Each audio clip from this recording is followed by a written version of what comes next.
নাহমাদুহু ওয়া নুসাল্লি আলা রাসূলিহিল কারীম, আম্মা বাদ।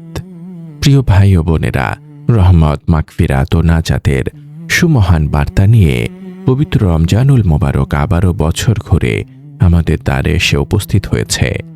মহাকালের গর্ভে হারিয়ে যাওয়া দিনগুলোর পর আবারও সেই পবিত্র লগ্ন, যখন আসমান থেকে অবিরাম ধারায় বর্ষিত হতে থাকে মহান রবের করুণা।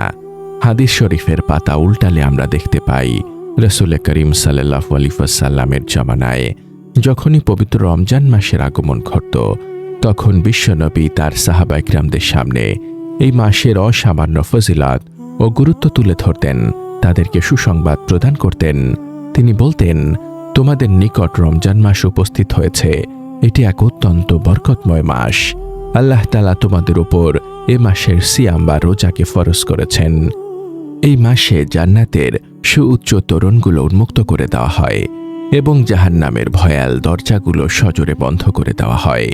সুনানে নাসাই 2106। প্রিয় মুসলিম উম্মাহ, এই যে জান্নাতের দরজা খুলে দেওয়া আর জাহান্নামের দরজা বন্ধ করে দেওয়া, এটি কেবল একটি রূপক বাক্য নয়, বরং এটি মুমিনের জন্য এক পরম নিশ্চয়তা যে এই মাসে নেক আমল করা কতটা সহজ, পাপ কাজ থেকে বেঁচে থাকা তার চেয়েও বেশি সহজ, যদি বান্দা সামান্যতম সদিচ্ছা পোষণ করে। আমাদের আজকের এই অত্যন্ত গুরুত্বপূর্ণ আলোচনার গভীরে প্রবেশের পূর্বে আপনাদের কাছে একটি বিশেষ অনুরোধ।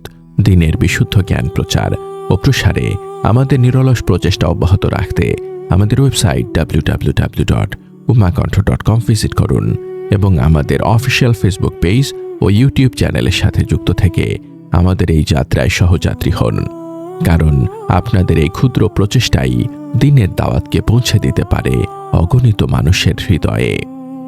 রাসূলুল্লাহ সাল্লাল্লাহু আলাইহি ওয়াসাল্লাম ইরশাদ করেছেন, এই মাসে এমন একটি রাত রয়েছে যা হাজারো মাসের চেয়ে উত্তম। যে ব্যক্তি এই রাতের কল্যাণ থেকে বঞ্চিত হল, সে প্রকৃতপক্ষেই যাবতীয় কল্যাণ থেকে বঞ্চিত হল। সুনানে নাসাই 2106। একটু চিন্তা করে দেখুন, 1000 মাস মানে 82 বছর 4 মাসেরও বেশি সময়। এক রাতের ইবাদতে যদি সারা জীবনের ইবাদতের চেয়ে বেশি সওয়াব পাওয়া যায়, তবে সেই রাতকে হেলায় ফেলায় হারিয়ে ফেলা কত বড় দুর্ভাগ্যের বিষয়। আর এই মহিমান্বিত মাসটি হল আমাদের সামনে উপস্থিত রমজান। হাদিস শরীফে আরও বর্ণিত হয়েছে, যখন রমজান মাসের প্রথম রাতের আগমন ঘটে, তখন আসমানের ফয়সালা অনুযায়ী দুষ্ট জিন ও শয়তানদের শৃঙ্খলিত করা হয়, যাতে তারা মানুষকে ধোঁকা দিয়ে ইবাদত থেকে দূরে রাখতে না পারে। জাহান্নামের দরজাগুলো এমনভাবে বন্ধ করা হয় যে এর একটি দরজাও আর খোলা থাকে না, এবং জান্নাতের দরজাগুলো এমনভাবে খুলে দেওয়া হয় যে এর একটি দরজাও আর বন্ধ করা হয় না। এই অলৌকিক মুহূর্তেই একজন আসমানি ঘোষক সুউচ্চ কণ্ঠে ঘোষণা করতে থাকেন, হে কল্যাণের অন্বেষণকারী, তুমি অগ্রসর হও, তোমার জন্য সুসংবাদ অপেক্ষা করছে।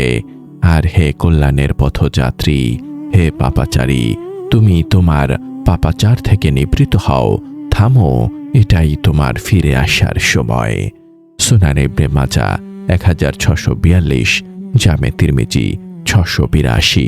এই ঘোষণা কি আমরা আমাদের অন্তরের কান দিয়ে শুনতে পাচ্ছি, নাকি দুনিয়ার কোলাহল আমাদের আধ্যাত্মিক শ্রবণ শক্তিকে বধির করে দিয়েছে?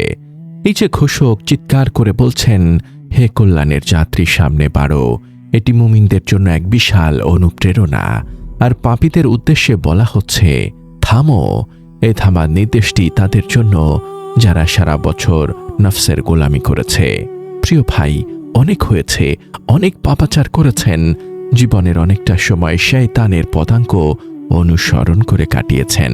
পুরো বছর জুড়ে বন্ধুদের সাথে আড্ডা দিয়ে অনর্থক সময় নষ্ট করে গান বাজনা আর অশ্লীল মুভি দেখে চোখের জ্যোতি আর অন্তরের নূরকে ধূলিসাৎ করেছেন। মাদকের পেছনে ছুটে নেশার মরণ ছোবলে নিজের সুন্দর জীবনটাকে নিঃশেষ করে দিয়েছেন। হারাম সম্পর্কের পেছনে গার্লফ্রেন্ডের চিন্তায় বিভোর হয়ে আপন প্রতিপালক মহান আল্লাহকে ভুলে গেছেন। হে ভাই, এবার একটু থামুন, অনেক তো হলো, আর কত? এবার নিজেকে শুধরানোর সময় এসেছে। পবিত্র রমজানুল মোবারক আপনার দরজায় কড়া নাড়ছে। সে আপনাকে পরিবর্তনের আহ্বান জানাচ্ছে। আর ঘুমিয়ে থাকার সময় নেই। এবার কাজ ঝাড়া দিয়ে উঠুন, জাগ্রত হন এবং রমজানকে অন্তরের অন্তঃস্থল থেকে স্বাগত জানান। বাসার টেলিভিশনগুলো যা আপনাকে আল্লাহর জিকির থেকে গাফেল করে রাখে তা বন্ধ করে দিন।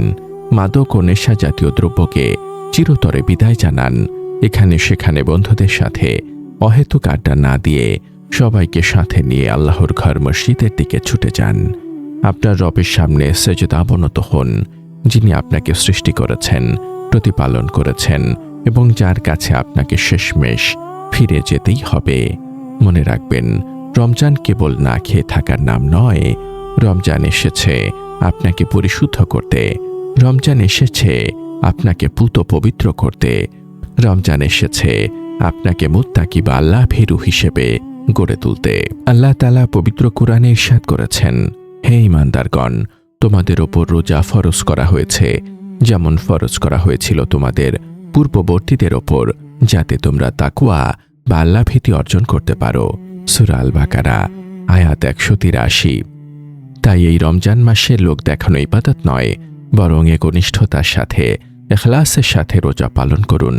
বেশি বেশি নফল নামাজ আদায় করুন। তারাবির নামাজে কুরআনুল কারিমের তেলাওয়াত শ্রবণে মশগুল থাকুন। সামর্থ্য অনুযায়ী বেশি বেশি দান সাদাকা করুন, কারণ রাসূলুল্লাহ সাল্লাল্লাহু আলাইহি ওয়াসাল্লাম রমজান মাসে প্রবাহিত বাতাসের চেয়েও অধিক দানশীল হতেন। সহিহ আল বুখারী 6। অধিক পরিমাণ কুরআন তেলাওয়াত করুন এবং কুরআনের অর্থ ও মর্মার্থ বোঝার চেষ্টা করুন।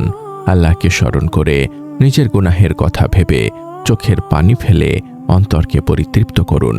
বিশেষ করে রমজানের শেষ দশকে ইতিকাফের মাধ্যমে লাইলাতুল কদর বা শবে কদর তালাশ করুন। ওই বেজোড় রাতগুলোতে ইবাদতের মাত্রা বাড়িয়ে দিন, কারণ ওই এক রাতের ইবাদত আপনার জীবনের মোড় ঘুরিয়ে দিতে পারে। প্রিয় ভাই ও বোনেরা, রমজান মাসে গুনাহ মাফের যে সুবর্ণ সুযোগ রয়েছে তা যদি আমরা কাজে লাগাতে না পারি, তবে আমাদের যে হতভাগা আর কেউ হবে না। এই মাসটি হলো তাওবার মাস, ফিরে আসার মাস। আল্লাহর দরবারে ফরিয়াদ করে চোখের নোনা জলে বুক ভাসিয়ে নিজের অতীতের সব গুনাহ ক্ষমা করিয়ে নেওয়ার এখনই সময়। মনে রাখবেন, আপনি যেন ওই সকল হতভাগা লোকদের অন্তর্ভুক্ত না হয়ে যান যারা বরকতময় রমজান মাস পেল অথচ নিজের গুনাহ মাফ করাতে পারল না। হাদিস শরীফে এসেছে, একবার রাসূলুল্লাহ সাল্লাল্লাহু আলাইহি ওয়াসাল্লাম মিম্বরে আরোহণ করছিলেন। প্রথম ধাপে পা রেখে তিনি বললেন আমিন, দ্বিতীয় ধাপে পা রেখে বললেন আমিন, তৃতীয় ধাপেও বললেন আমিন।